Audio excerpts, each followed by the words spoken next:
This video is brought to you by Keeps.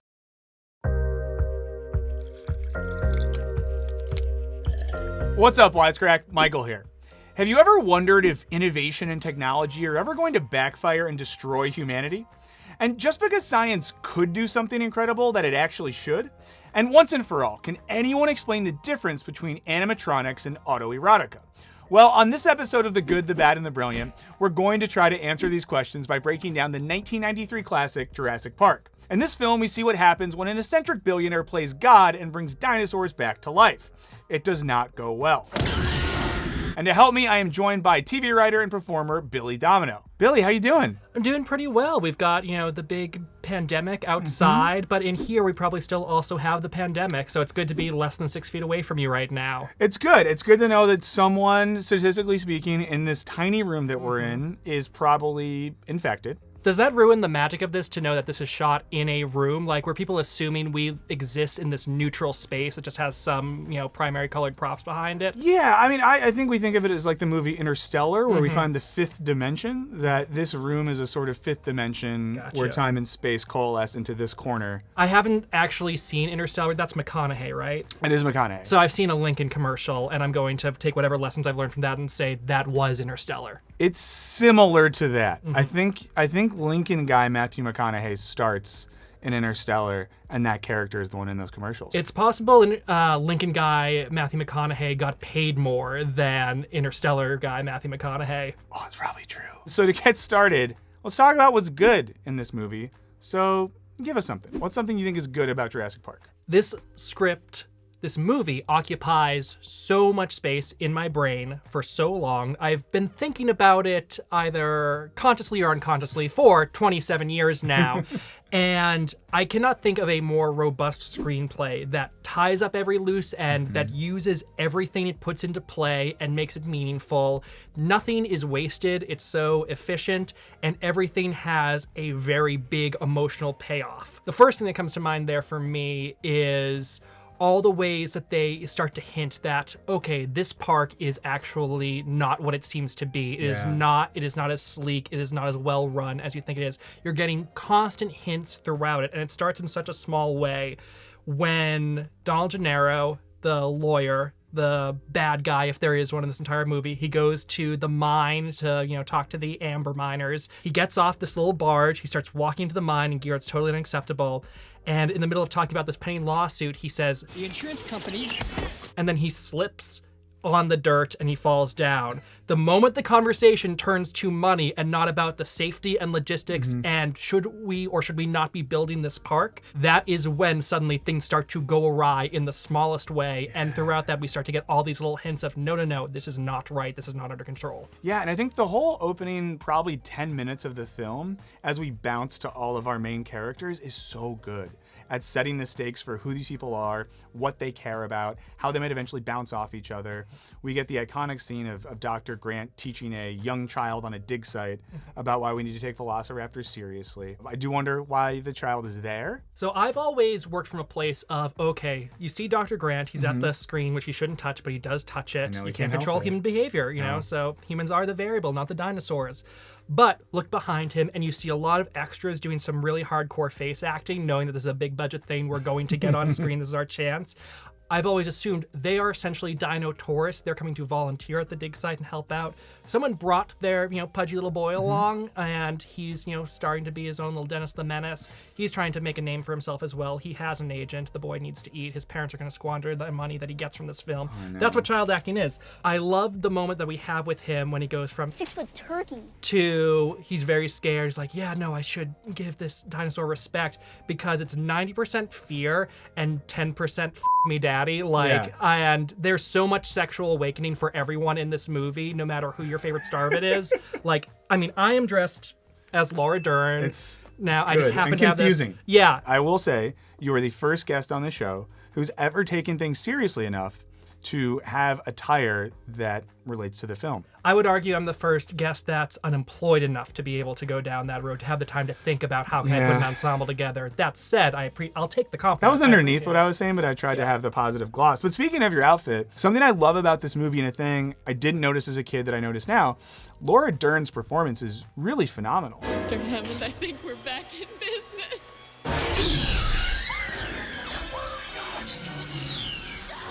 I saw this for the first time. I was 4 years old when it came out, so I was too young to go see it in the theaters. But when it came on video, my dad brought it home. We watched it, and it was a sexual awakening. First of all, I will say that, but it wasn't sexual on top of my brain. Like I would like to kiss Laura Dern. Yeah. It was just like that is what a nice wife is. Like that's the process my brain went through, and it informed all of my future sexual thinking up until the time I saw like Daria 5 years later, and then I'm like, oh, maybe that at least first. But I'm not miserable.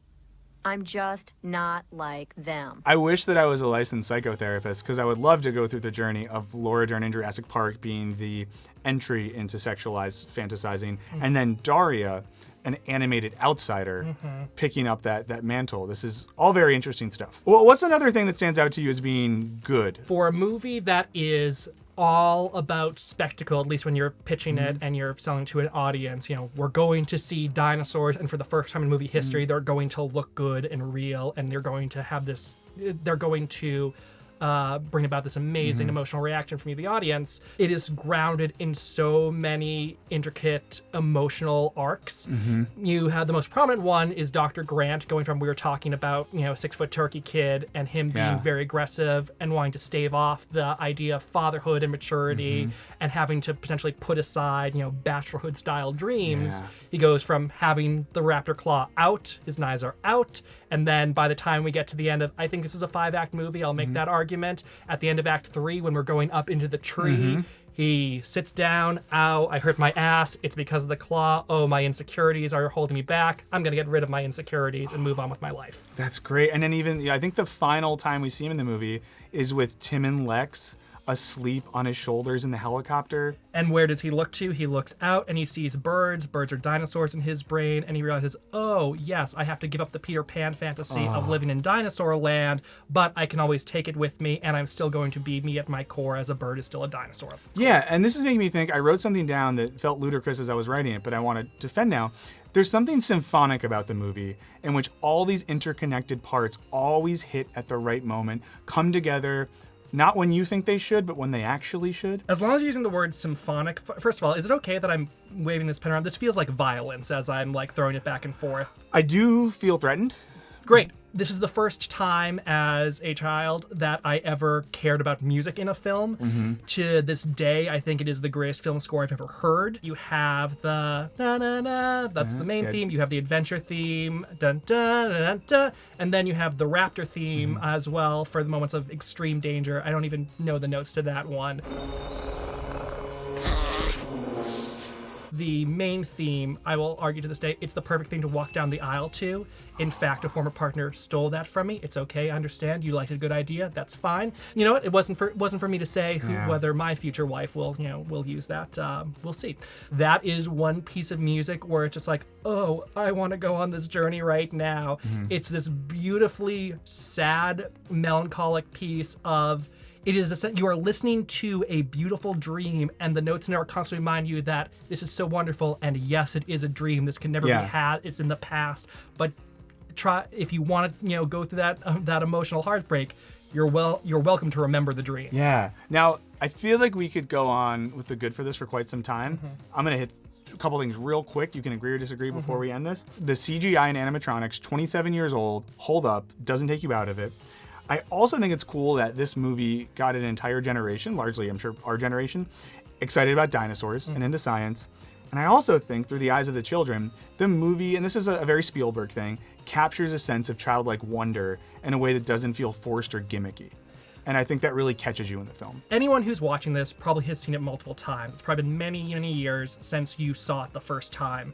It is hard to overstate the magnitude of the shot when Dr. Grant and Ellie first see the Brachiosaurus, because both for the audience and Dr. Grant are going through the same thing there. For Dr. Grant, it is not just, oh, here's a dream I've had my entire life, but I'll probably never get it. Like if your dream was to make $1 billion, yes, it's possible, but it's not going to happen. But it's still possible. This is a dream he has always had and always accepted will never come true. And now you just broke his brain and his heart by saying, actually, surprise, this can be real. And on a much smaller level, I don't think audiences had ever anticipated seeing a dinosaur that looked so right. Perfect time to put a little bow on our good discussion and transition to the bad. So what is something that you find bad about Jurassic Park?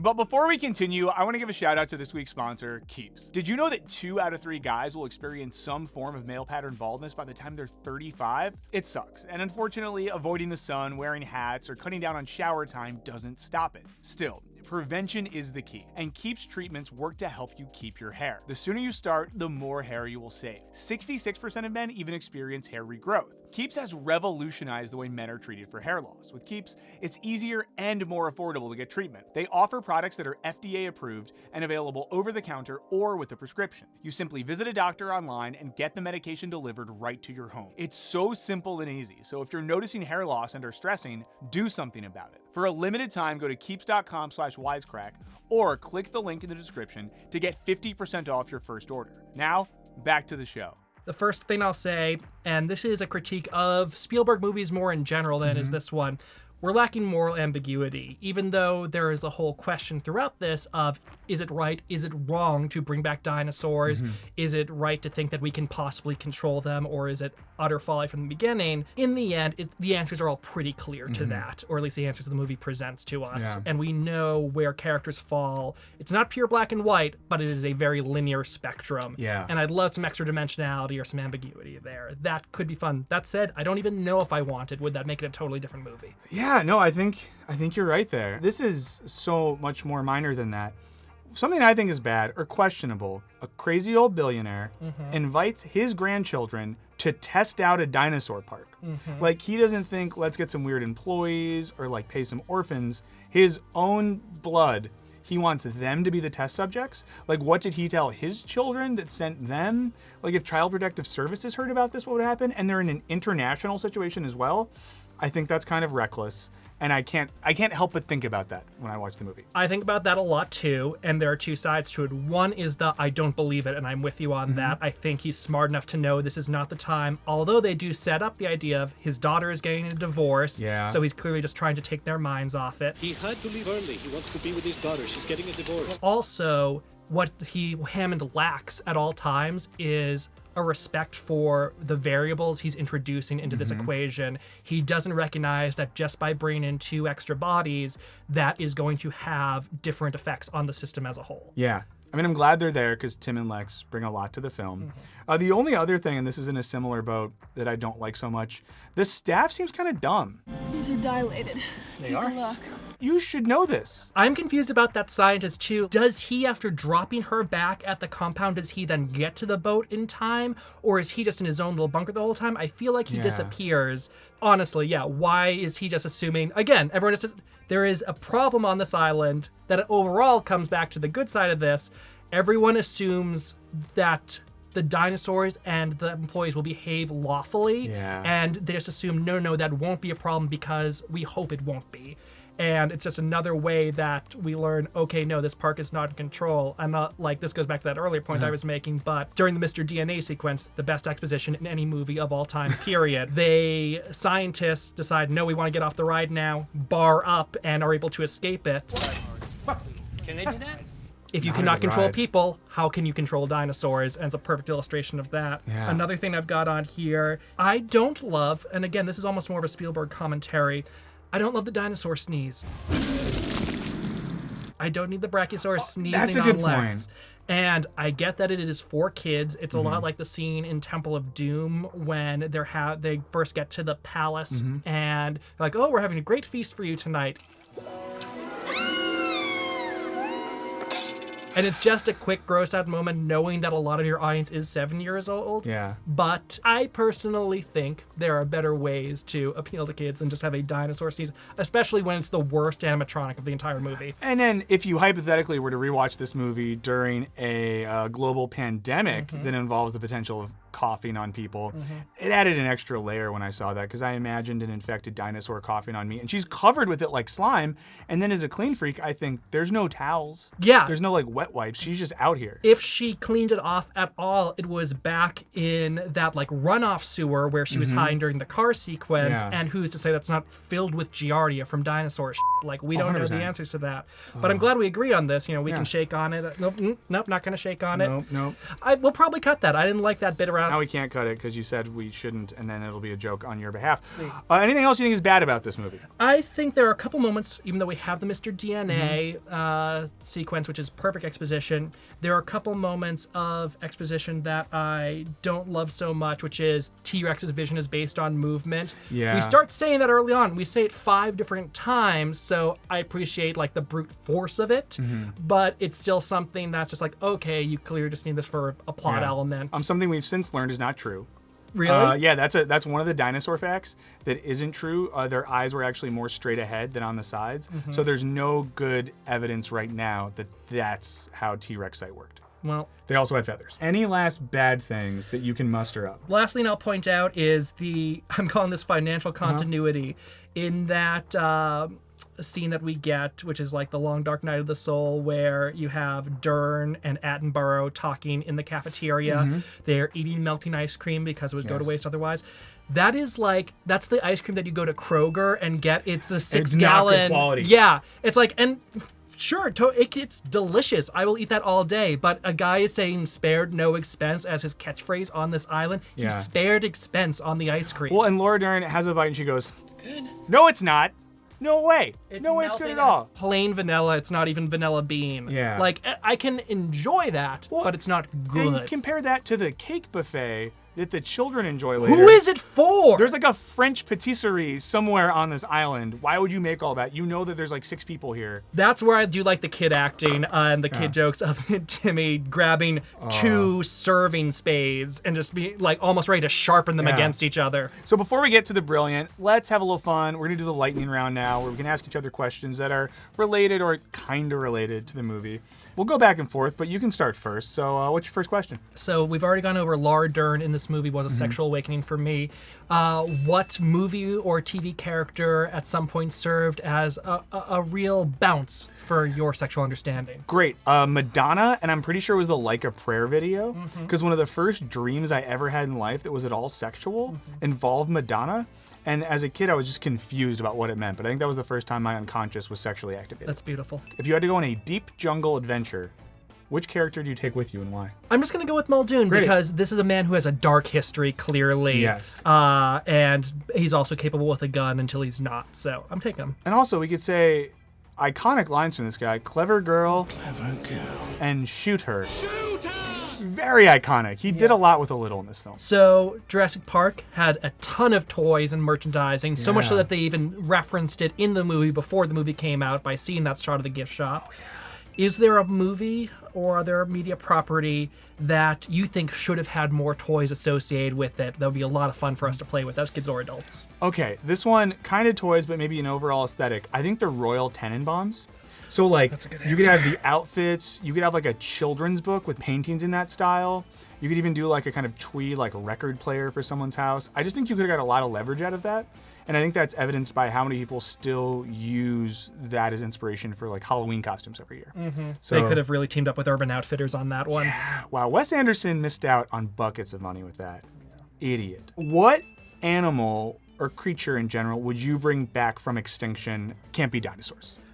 The first thing that's coming to mind is a cave bear, one of those big macro faunas from around the last ice age. We know that Jurassic Park doesn't turn out well, but let's say this is happening in real life and you even know all these consequences. Do you still, as whether the president or chief investor, say, let's try it, I think we can do it this time?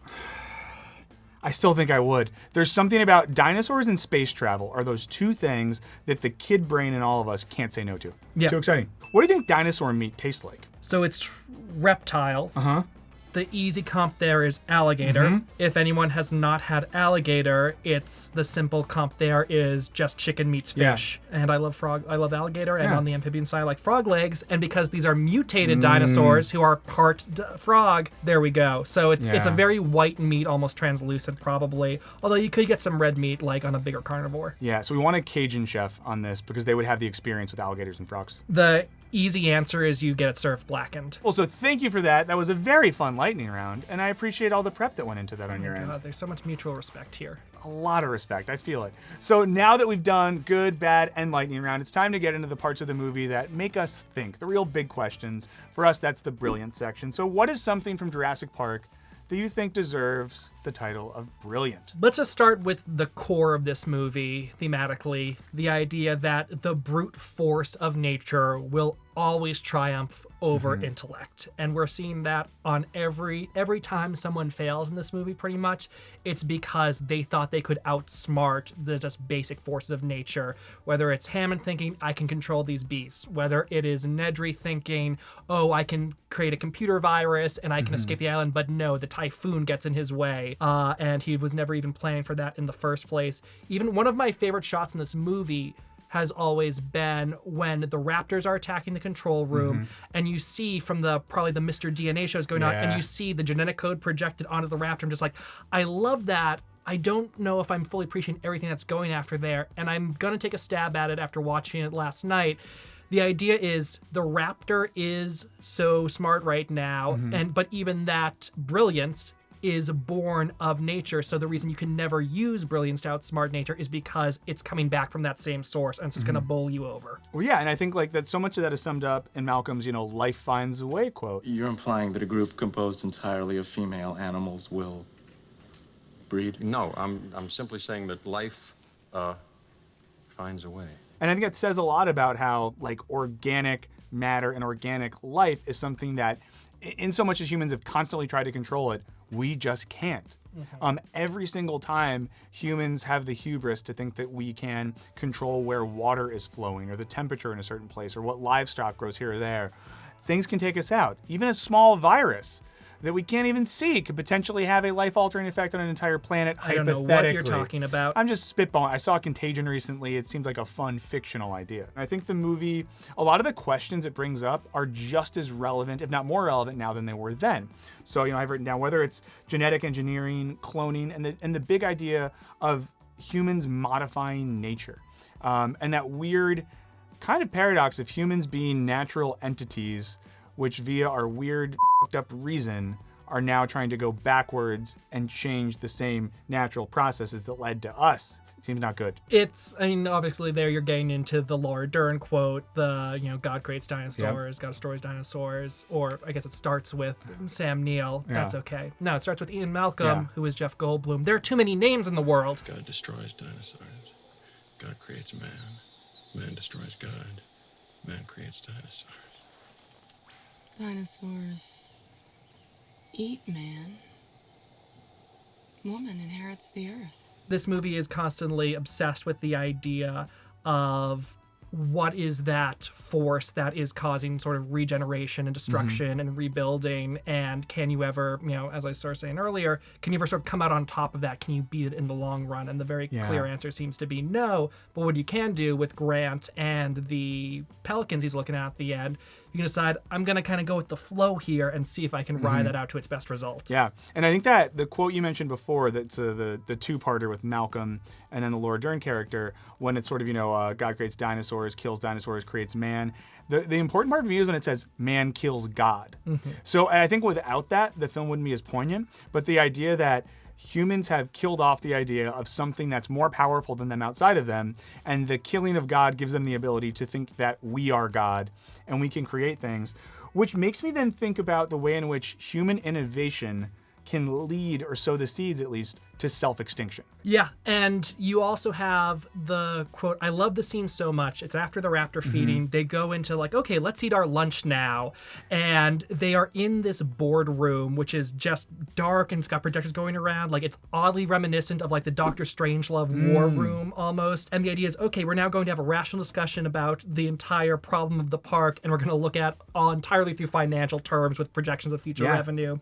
And stuff like that. Malcolm calls out to John Hammond. He's like, you didn't actually do most of this work. You stood on the shoulders of giants. Yeah. And there's a real big thing throughout this movie of one, when he shows up, he's in pure white. He's not dirtied by the dig site or any other work he's ever done. This is a movie that is entirely about digging. You dig into the ground to find the rock. You dig into the rock to find the mosquito, into the mosquito to find the blood, to find the DNA, and then to blow that back up into a dinosaur. Yeah. And he is someone who is, in even a neutral sense of the term, he's a confidence man. He's just the Music Man style salesman saying, I can sell this to you and everyone get behind me.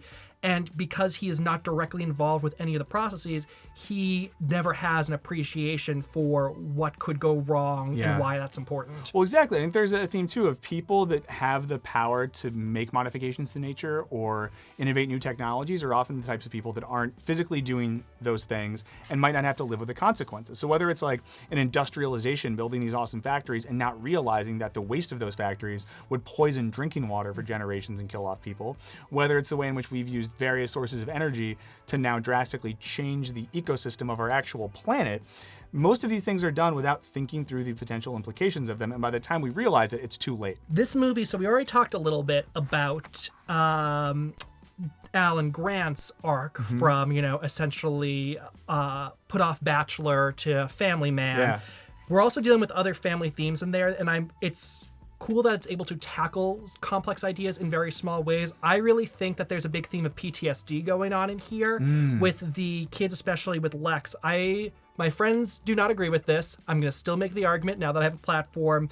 When Lex screams, He left us. she's talking about Donald Gennaro for getting out of the car, but whether she realized or not, she's actually talking about her dad, who we know is, getting the divorce from her mom, and she's just processing that in the moment, and now she's having this awful catharsis. I mean, Sigmund Freud would 100% agree with you that that is what's happening there. So I think that's a valid reading, and I think any of Billy's friends who make him feel bad about that reading should read a book. No, I think that's a really cool reading. I think one of the only other things I'm thinking about for brilliant, and I think Malcolm gives this speech at the end, the could and should distinction, which touches on what we're already saying, but when he says to Hammond, you only thought about could you do this, not should you do this. Your scientists were so preoccupied with whether or not they could, they didn't stop to think if they should. It becomes, again, this sort of intellectualized game of just that is entirely about outcomes rather than the process and how that influences and informs potential outcomes. And I even love when Ian Malcolm is, after he explains the basics of chaos to us and he references, the butterfly theory. The shorthand is the butterfly effect. A butterfly can flap its wings in Peking, and in Central Park you get rain instead of sunshine. We're starting to see, examples of how this is occurring in the park. 5 seconds after he says that, we're trying to get our seatbelts on as the helicopter descends, and oh no, we both got the wrong ends. That's just the result of chaotic inputs. If they sit slightly different to the left or the right, then we get the right seatbelt. But because humans can't be controlled, they're the variable that you insert into this, and that's what makes the park so dangerous. It's our own actions that we presume are going to be safe and effective. I mean, honestly, it's the same thing that you get with something like a pandemic. You know that we should shut down, public areas and everyone should wash their hands. But when you personally, don't wash your hands for 1 second, you think, I'm probably okay. I'm not going to be the one who gets it. Yeah. And it's just when you look at that in aggregate, then you get Well, problems. So 2 things, just if you need it. Oh my God. I'm so hungry, I'm going to just do that as well. But along with that, I think another thing, and maybe this is getting meta with the film here, is that all the things we're talking about are just as relevant and interesting now 27 years later as they were when the film came out. And in watching the film, it's not like these ideas are antiquated or of another era. And I think that speaks to another reason why this film overall is so damn good. I think we've got a lot of meat off that bone. Any other brilliant things you want to throw out before we wrap it up? There are themes I am not going to feel qualified to talk about right now, Okay. but I had never noticed them before, that there's a real colonial streak here, looking at Hammond and Muldoon as, colonial enemies. There's explicit references to, we've done this type of work in Kenya before. Really spectacular, spared no expense. Make the one I've got down in Kenya look like a petting zoo. And we have both of them in classic, all they're missing is the pith helmet, for, English colonial garb. But the idea of, we're not just doing this as, scientists bringing animals back to life. It's really, we are transporting ourselves to their world, and then we are imposing new rules upon it. And you see this back in that boardroom scene. Hammond keeps using the word discovery. How can we stand in the light of discovery? It's not just about, the work. It is about actually transporting themselves in body and mind to a different place and making it their own. And I want to know what the intention is there behind that and what it really has to say about it, or if it's just sort of a passing nod to the hubris of colonialism. But once again, I love that about this movie, that we can keep finding stuff like that. And I think on rewatches, we'll continue to find stuff like that. I literally have every 6 months a moment in the shower where Jurassic Park comes to mind and I realize a connection, like truly. And then I will like slap the door in the shower and be like, oh my God, that was intentional. They meant to do that. That's amazing. Okay, Billy, we've talked about what's good, bad, and brilliant about Jurassic Park, did a little lightning round. Let's reduce all of that discussion now to a simple 3-part rating system. Do you think Jurassic Park is good, bad, or brilliant? I am going to sum it up as brilliant. I think the fact that it is able to take so many complicated moving pieces, not only make them work as a whole, but do so with a whole that is so consumable. Anyone can watch this movie and love it, whether it's purely as a dinosaur movie, whether you like all the subplots in it. Everyone wants to see this movie and everyone will enjoy it and then can get all the extra stuff as they go through it. Yeah, because of everything you just said, I also think Jurassic Park is brilliant. And I think another piece of evidence to that is I saw this movie when my age was in the single digits. I don't know how many times I've seen it in my life, but rewatching it now, 27 years later, it's still great. I still enjoy it. As is evidenced by this conversation, there's still new stuff to think about. So I think it's a brilliant movie. So we've done it all. We've talked about the movie. We've rated the movie. It's time to wrap things up. So normally we do a little recommended reading viewing section here. I'm pretty sure neither of us are well read in paleontology or dinosaur biology. I'm poorly read across the spectrum. I assumed it didn't want to say anything. So how about we just say another movie that we think has that same Jurassic Park vibe, something from the 80s or 90s, really tight script, something you could watch over and over again. I'll let you go first. What's another movie that exists in this universe that people should watch if they haven't? If somehow they haven't seen it, they should watch Indiana Jones and the Last Crusade, also a Spielberg, because everything that I love about Jurassic Park in terms of all the payoffs you get with Grant's journey, with us seeing chaos theory take hold of Jurassic Park, you get that instead of having a bunch of storylines, you get that in one emotional line that pays off in the biggest way of any movie I've ever seen, in the most elegant sentence or two possible. All movie long, Indiana Jones is trying to win the approval of his father, whether he recognizes it or not. And we always know that his father does not see Indiana on Indiana's terms because he doesn't call him Indiana, his nickname. He calls him Junior. And at the very end, as the temple is collapsing, Indiana Jones is reaching for the Holy Grail because it represents his relationship with his father, and if I can get that, I can make you love me. And Sean Connery says, Let it go. all your hatred of yourself, all your hatred of me, all the anger, all the need to win my approval, let it go. Let it go. They get out of there, they win, and everyone's heart is healed. That's so good. I'm going to be so much less articulate and interesting with mine, but I will say, if you either haven't seen it or haven't seen it in a while, check out the original Back to the Future movie. I think that it does something interesting in that it's a movie about time travel that's not really about time travel. They don't get too hung up on all that. It's really about like a teen finding himself, figuring out who he is, navigating some issues with his relationship to his family. Having fun with an Oedipal complex. Oedipal complex, almost making out with his mom. Just great stuff. But I think it really does hold up, and the movie avoids getting too caught up in the science-y parts of it. It's also funny. And I enjoy a movie that's funny sometimes. The speakers are loud, and they're so loud that they lift them off the ground, and that happens to me. That's a thing that happens all the time. Well, this is great. Thank you so much for being here. Really appreciate it. Billy, if people want more of you in their lives after seeing this, where can they find you? They can find me on Twitter at Billy Domineau, and you can see the scripts that I write. I put them out there because I'm desperate for your approval, much like Indiana Jones. So be my dad. Call me at Billy Domineau on Twitter and read some scripts. They'll be fun. All right, great. So everyone, thank you so much for watching. Remember to be Billy's dad if you can, and let us know what you like in the comments. Let us know what you want to see us cover more of. Let us know what you don't want to see us cover. Don't do that. Let us know what you want to see us cover. Thank you so much for watching. This has been The Good, the Bad, and the Brilliant. Later.